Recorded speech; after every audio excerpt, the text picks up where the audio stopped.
Hi, empowered, beautiful, and positive people.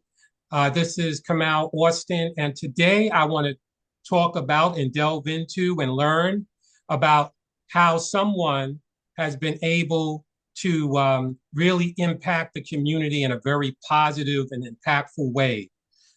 She is the queen of queens. There's many beautiful queens and queens, but she's one of my favorites. And she's a innovator and activist extraordinaire. And her name is Aleeia Abraham. How you doing, Aleeia? I'm all right. How are you? I'm doing well. I'm Cool, doing well. cool. Well, I just want to let people know my name is Kamal Austin. I'm the publisher of our flagship publication, the Southeast Queens Scoop, and we also expanded into doing the Black News Scoop and the Scoop on Black News on YouTube and other uh, platforms. And today I wanted to talk to somebody who she has really had a great dynamic impact on our community. And quite frankly, I think it's important because I hear a lot of people talking about gentrification and Blacks are not doing enough in their community. And I said, that's not every community. And I give them examples of Brooklyn and, of course, my community, Southeast Queens. And I tell them about the work of the BlaQue Resource Network, and they're stunned. They can't believe it. And two, I send them some links and so they can find out more about the organization and things. Yeah. And they are incredulous about it. And I think your work is so important. One of the reasons I wanted to interview you was not only for Southeast Queens, but you could be like example to other communities of the things that can be done, you know. But let me ask you, because it's not a small feat, you've been able to build a organization of over 40,000 people Yeah. on Facebook. And that's very difficult to do because Facebook has a tendency, like a lot of the platforms, to shadow ban um, business information and business promotion that's not paid for. And you've been able to work the algorithms. Says, I don't know. That's why, that's why I say that to me, you're like the savvy sister, who's got this mad swag, rock, and you have this charisma, and you've been able to position us to secure the bag, in Southeast Queens. So I wanted to ask you, what inspired you to do this, and how were you able to build such a viable organization there? Yeah. I mean, thank you again for having me. I'm excited for this interview. I started because clearly there was a need, and I'm going to back up a little bit. There was a time I was really active in a group called Black Long Island, and they inspired me so much. And I Mm-hmm. was in Black Long Island, and then they decided one day that they weren't going to cover Queens and Brooklyn anymore, and everybody was upset, and rightfully so, because I understand having a niche market. And they decided that they weren't covering Queens and Brooklyn anymore. And around that same time, my boy Dane had this idea where he wanted to do a print magazine that covered businesses along Jamaica Avenue. He wanted to call it Jamaica Avenues. So that's when I realized that there was really a gap in support for Black owned businesses, that nobody was doing it. And I remember at that time as well, Facebook was really pushing groups. They were no longer pushing business pages anymore. And they really wanted you to get into group, and it hit me.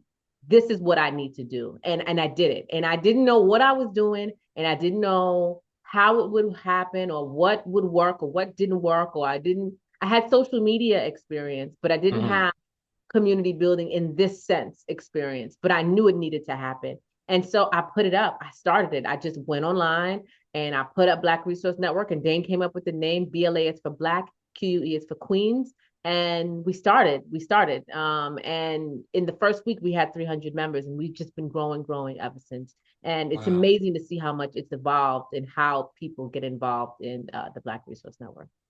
Yeah, and I can attest to the fact that recently you did a what you call a cash mob. I like the Cash way mob. you you took the name and you changed it from what other people were calling similar things, but a Yeah. cash mob, and you did it at Ernest Ernest Foods. Foods, Yeah. which I really consider it a health food supermarket. Yeah. People call it like a store, but I consider it a supermarket because it's big and has it had this wide variety of stuff. And you were able to help them get hundreds of people there, Yeah. including myself. I had been there before, but obviously I wanted to go again and Yeah. support what you were doing.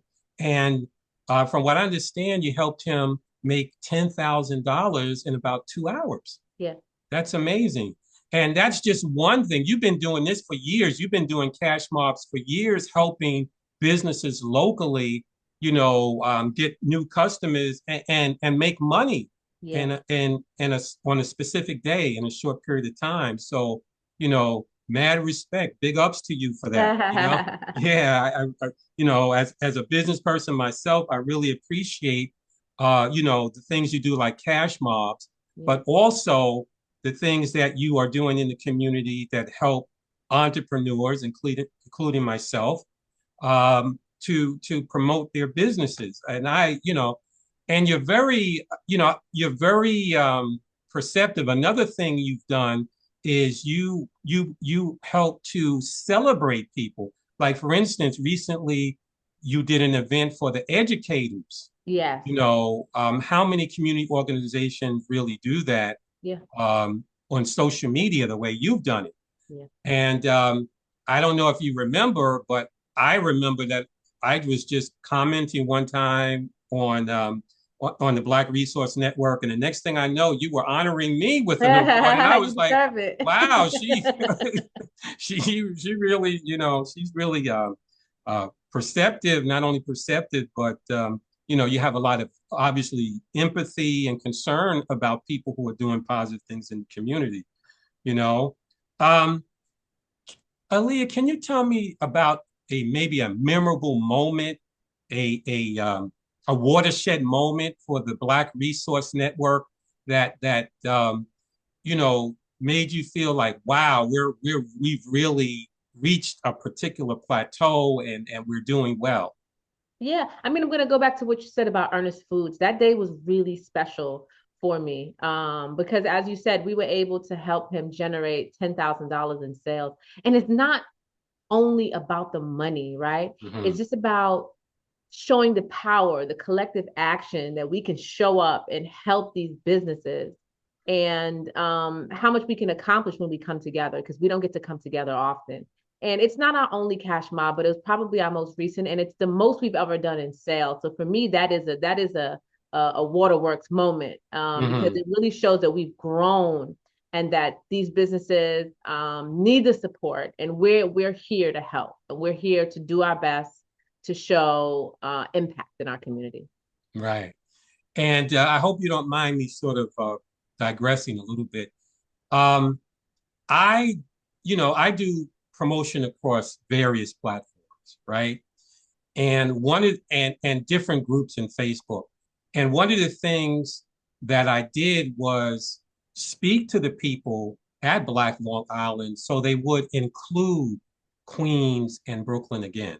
Mm-hmm. So when I'm promoting businesses for Queens and Brooklyn, one of the things I had to do, I had to talk to them about. I said, okay, what we're going to do is we're going to promote some Long Island businesses on the Southeast Queens School, Mm-hmm. you Mm-hmm. know, and I understand everybody has a focus, but let's realize that, you know, Queens and Brooklyn is on Long Island, and also Queens and Brooklyn people do. I do go out and support Long Island businesses, Black businesses, also in addition to Queens.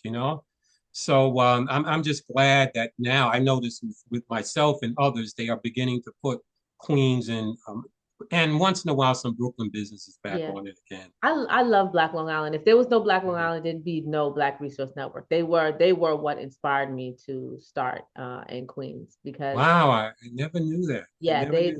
they they were the pioneers for me, and it really helped watching how they grew and what they did. And I didn't even know something like that was possible until Black Long Island. Hmm.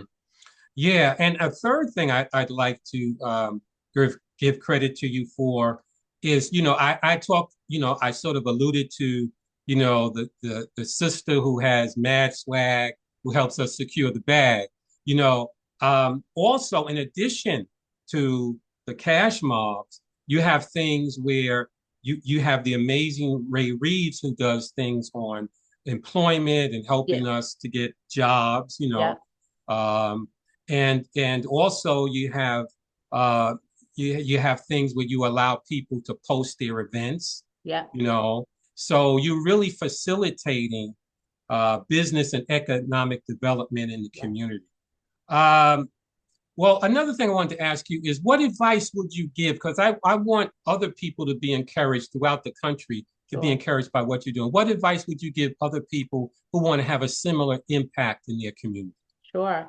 My advice is to not get caught up with the paperwork and the formalities. I think people get really discouraged. They have an idea and they want to file for nonprofit. Just start doing the work. If Hmm. you see a need, address it. Whether it's like organizing cleanups or supporting local businesses, creating a space for people to connect, just start, do the work. Maybe there's someone else out there who's doing it already and you want to join with them. Maybe there isn't. Maybe it's just you, but start doing the work. And then once you build and you get your feet and where they're supposed to be, then you can file for your nonprofit paperwork and then you become legitimate or whatever you need to do. But don't let that discourage you from doing good work. You don't need a title to do good work. Right, exactly, exactly. And Ali, I noticed one of the reasons you were so successful is you ask some very interesting questions in the Black Resource Network, and I sometimes I'm like, wow, boy, that was a good one. Let me think about that and get Yeah. back to you know the question at hand. But today I want to I want to put you in the spotlight with a question. Okay, Okay. I want to know from you what what would be something about yourself that most people wouldn't know or wouldn't think about you? Um, I have a couple hobbies. Like I'm self-taught for a lot of things like social Hmm. media and graphic design and things like that. But I think my favorite thing about myself and my family is that we really like to travel. Hmm. I know most people think I'm just on Facebook all day and I don't go anywhere and I just sit home and I'm just in my room on social media. But I like to travel. I like to get offline. I've probably been to about 10, 12 countries. And I plan to go to some more. And I really like to get out there and try new foods and try new things and learn new languages as best as I can. And so that's me. I think Right, that's right. something that people don't know. I'm being nosy, but have you been to Africa yet? I have not. My uncle is in Uganda and I want to visit him next year. And I think that is a big goal of mine. Hmm. Right, So I'll right. have a tour guide. Yeah. Well, I tell you, I would like you. I've been to Africa before, Yeah, nice. but what I would like you to do one day is maybe go to Ghana. I actually have some Yeah, nice, correspondence for the Black News Scoop in Ghana and in nice. Africa. One's in South Africa, one's in Ghana, and it's interesting. I think we have a lot of very cutting edge things going on in Southeast Queens. Like I didn't start the I had no interest in starting the Black News Scoop. I was just doing the Southeast Queens Scoop. But what happened is that so many people from all over the world were so interested to know about the things that were happening in Southeast Queens, which were different.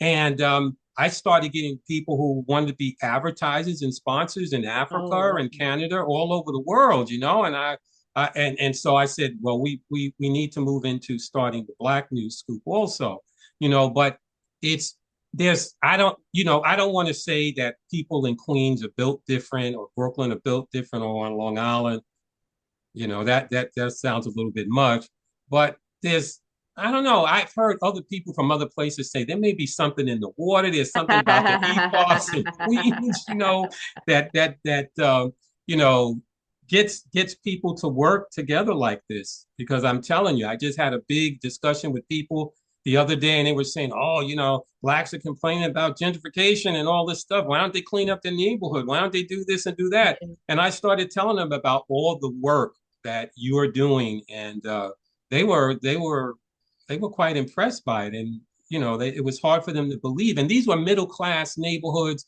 in the South and in the DMV area, Yeah. very upscale Black neighborhoods, but they had this idea about urban neighborhoods that we just sit around and just let people just move in, and we're not trying Yeah. to uplift the community, and that's not so. Okay, so let me ask you real quickly, if you could collaborate with um, another maybe politician or person in the community who's doing positive things, who would you think about maybe collaborating with? So that's a tough one. The BlaQue Resource Network is one big collaboration, right? So we collaborate Good point. all day long. Good point. But I'd say my answer would be I want to collaborate with more organizations throughout Queens. I know Hmm. South Queens is like the hub, but there's so many Black talented people throughout the borough. I wish I could connect more with other parts, more Far Rockaway, more Queensbridge. And I know that there are people out there that are looking for partnerships and ways to come together. So I want to connect more with outside of Southeast Queens and show them what we're doing and take a look at what they're doing. I think it just strengthens the network to find opportunities to support each other. Yeah, I my younger sister had a birthday party and she was looking for event spaces, and some of the event spaces we ended up in going to are like a Black-owned event spaces in Woodside Yeah. and the other part of Queens. And Yeah, yeah, actually, I want to yeah. do some in the future. I'm going to do some reporting on that. Sure. Um, we're going through a phase of technological innovation ourselves that we want to be able to do on site, interviews and things like that in the future. So, yeah, there are some very nice places, and uh, I wouldn't consider that Northern Queens, but closer to Long Island City and that area. Western Queens. Right. Okay. You got it. Thanks for correcting. Okay. Um, you know, I want to do something a little different, right? All right. Okay. So I want to basically ask you about some collaborations or things you may be interested in doing in the future. And you don't have to get into a long kind of discussion about it, but maybe rate them from 1 to 5. One Okay. being, Kamal, you're crazy, you know, that's just a crazy idea. To 5, well, maybe that's a good one, Kamal. Maybe I will explore that in the Okay. future, you know? Okay, so the first one I got to ask you is, will there be an app for the BlaQue Resource Network? I'm not sure if there is, but will there be an app for you in the future? Because the thing that scares me as a person, I've been around a while, I'm pushing 70, okay? So I've seen MySpace and all these other platforms come and go. And quite frankly, it would be remiss of me not to mention that, um, because of Trump being elected, Meta's platforms are going in a different direction. Yeah. Okay, and I'm afraid that maybe one day all this work you've done, 40,000, 50,000 people, and they just decide that, well, she's a little bit too much progressive, what they're doing there, and we don't really like what they're promoting. So an app or something that people could, keep up to date with what you're doing. 1 to 5. What do you think about That's that? a 5. That's an excellent idea. And it's something we spoke about before, but just never really figured out how to do it. But I don't own Facebook. None of us do. It's our Mhm. profile. We don't own it. It has our picture on it. It has our name on it, but we do not own it. So I need something that we own that we can communicate on and no one can take away from us. So that's a 5 for me. Yeah. Okay. And let me just add that there's open source um, software out there that you can use. And I'm going to be looking into that myself. So maybe that's something I can help you with, how that can be modified without costing a lot of money, but be very impactful as far as helping the organization. Okay. Now, are you familiar with the Jobs Act No. Barack Obama started? Okay. Well, quickly, to make an overview, most people, Black businesses get less than 1% of angel investment and venture capital, Yeah. right? But a lot of Blacks who are wealthy or who are well-to-do work for the city, and they have pensions, and these pensions go into venture capital funds.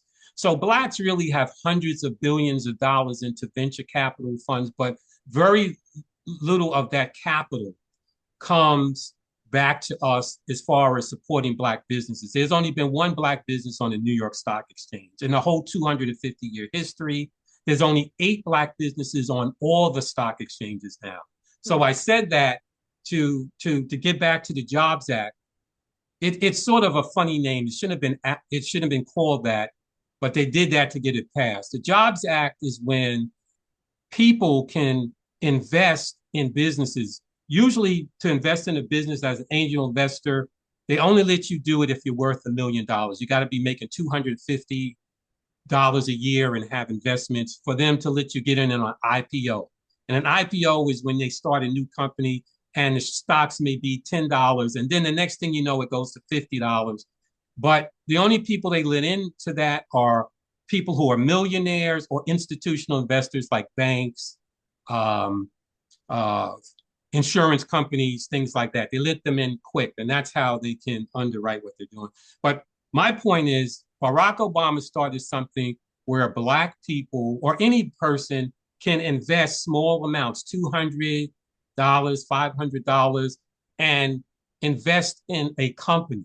So, the BlaQue Resource Network or other companies now, there are black people that are actually buying shopping malls now that the big corporations have to rent from them through the Jobs Act, through this equity investing, these small equity investing where regular people can invest. So let's say, for instance, if we wanted Ernest Foods to grow to scale, to be able to buy vegetables and fruits very inexpensively. And not only that, the community owns part of an Ernest Foods. I don't know if he would be open to that, but I'm just Yeah, giving this an is an example. example. Mhm. What do you think? Is a 1 to 5 on something like that? I'm gonna say a 4, and because anything with investing in Black businesses in line with our mission, I just need to do more research on it to Hmm. hear what it's about. But I'm giving that a 4. Okay, because let me ask you the next question. There is a black social media company that's Yes. very um, progressive, that's owned by uh, I, uh, I forget who the he is the son of one of our major R&B and soul singers, but he opened Fanbase, right? And Fanbase is a community owned, people are investing in it like under the Jobs Act, and it's a black owned site, and they're looking for more blacks to invest. Do you think in the future maybe you could also pivot and start small with some things on a fan base, because fan base actually pays people. When people like you, you get paid for Oh, that. Yeah, and when you can start a subscriber base on it also. So it's something where I would maybe say think about it, because it's not only is it black owned, but with people are liking and doing other things, you generation. can get monetized with it. Yeah. Imagine going to 40,000 people and people are liking, and you're helping to get monetized on Yeah. something like a fan base. And they're looking to get black investors into it. They've already been able to raise a certain amount of money, millions and millions of dollars already, but it's a black owned company. What would you think about something like that? I love that idea. I'm gonna give that a 4 as well. And Hmm. again, for the same reason that I just need to do my research. But I love Right. the idea of a Black social media site. Hmm. Give money to Okay. some Black people. Right. Right. And another question I want to ask you, this is somewhat similar to the Jobs Act and people investing in it. I know when I was in Brooklyn, because of the traveling, from Queens to Manhattan, it used to take me like an hour and a half one way. And of course, so the long and short of it was I moved to Brooklyn for about 15 years and then Okay. came back. And one thing I learned in Brooklyn, they had a um, they had a health food store that was community owned. You know, I'm thinking of community owned, like maybe I know somebody tried to start a credit union in Queens, Yeah. And this was a store, a supermarket that the community owned. Now people had to work in it because they weren't hiring people. Yes, So I'm people familiar with had that to have model. work 2 hours a week. They had Yeah. hundreds and hundreds of people, but 2 hours an hour, 2 hours a week, people had to work in theirs, and they were getting really good fruits and vegetables very inexpensively. And I know you have to do more research on that, but just the idea, what do you think? Yeah, a co-op kind of thing, I think it's Yeah, called. Yeah, yeah, yeah, that's an idea. That's probably a three, because I don't know anything about that world. Um, right. but I'm open to hearing more about it and researching more about it. Okay, great, great. Well, I tell you, it's been a great experience, doing an interview with you. I'm glad. I know you're very busy, and I'm glad you told us something about you personally today. I see your family, have a beautiful family, and you're a very dedicated mom and all that. So I admire you for that. Also, I know it. To have a family and a son and stuff like that. It's got to be demanding to run this organization. And to see how you've been able, and I have to say, your supporting staff. You know, I don't know everybody's name, so I'm not going to put some names out there. I already put Ray Reed. I consider her like my angel. So don't get mad at me. She's something else. And I know Janice Jackson. She's great, and the brothers are great also. Can you throw some of the brothers' names in there? Put some of the brothers' names in there if you Sure, we would. have Armand Cheeks, we have Dane Chong, we have Matthew James. Yeah. Right. These some amazing brothers. I see them at the events. Yeah. So it's just good, and how you're able to get everyone working together, and a lot of people are volunteers, right? Yeah, for To sure. to to motivate them. That's why I say you're charismatic too, because you can keep an organization like this going, and I'm very proud of the work you're doing. And thank you again for taking the time out to answer some of these questions with me. Thank you And for having me. I have been a good time. Oh, okay, great, great. And I just want to tell everybody who's watching out there that we do the Scoop on Black News, the Black News Scoop, and our flagship publication is the Southeast Queens Scoop. So we are basically interviewing people who are making a difference in their community, who are doing amazing things with all kinds of investments and in the Black community, and people who've come from rags to riches, people who have had all kinds of physical ailments and things that you wouldn't think they'd be able to do what they do. But if you like this kind of content, smash the like button on our various platforms. You know, uh, Follow us and subscribe where you can, because we are on different platforms, and you'll see how you can support us. But thank you again, Aleeia, and for your beautiful spirit and Thank your you. and being so accommodating and visionary and doing what you do. I'm sure, like myself, many people consider you one of their favorite queens of queens. There are many of them, but you're one of our favorites. Thank you Thank very much. you. I Okay. appreciate it. All right. God bless you. Take Talk to care. you soon. See you online. All right. Thank you.